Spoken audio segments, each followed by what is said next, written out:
ब्रेकनंतर बुलेटिनमध्ये पुन्हा एकदा स्वागत. काही महत्त्वाच्या बातम्या वेगवान स्वरूपात. रायगडमध्ये अजित पवार यांची राष्ट्रवादी आणि ठाकरेंची शिवसेना ही एकत्र निवडणुका लढवणार आहे. दादांच्या राष्ट्रवादीचे सुधाकर घारे आणि ठाकरेंच्या शिवसेनेचे नितीन सावंत यांच्यामध्ये बैठक.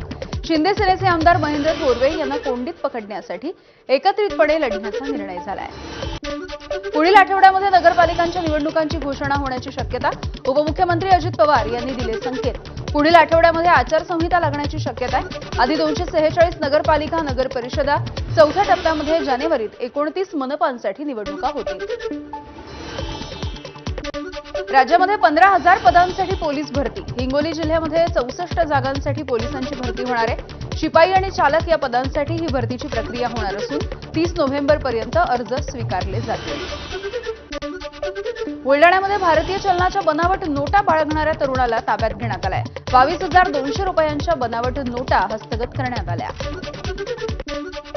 एअर इंडियाने टाटा सन्स आणि सिंगापूर एअरलाइन्सकडून मागितली 10,000 कोटी रुपयांची मदत. अहमदाबाद विमान अपघाताच्या नंतर व्यवस्थेच्या संदर्भात प्रश्न गंभीर झालेत. आर्थिक स्थिती पुन्हा एकदा स्थिर मार्गावरती आणायचा प्रयत्न सुरू आहे. बंगळुरूमध्ये अमेझॉनवरून पार्सल मागवलं असता मोबाईलच्या ऐवजी टाईल्सचा तुकडा आल्याचा आरोप केला जातोय. अमेझॉनवरून 1,85,000 रुपयांचा सॅमसंग झेड फोल्ड हा मोबाईल मागवण्यात आला होता. आंध्र प्रदेशच्या किनाऱ्यावरती आल्याच्या नंतर मोन्था चक्रीवादळाचा जोर काहीसा कमी झालाय. मात्र या चक्रीवादळामुळे शेतकऱ्यांचं मोठं नुकसान झालं.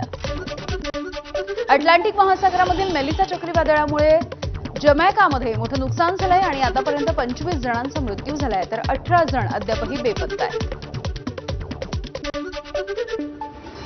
बुलेटिनमध्ये पुन्हा एक छोटासा ब्रेक. बघत रहा एबीपी माझा.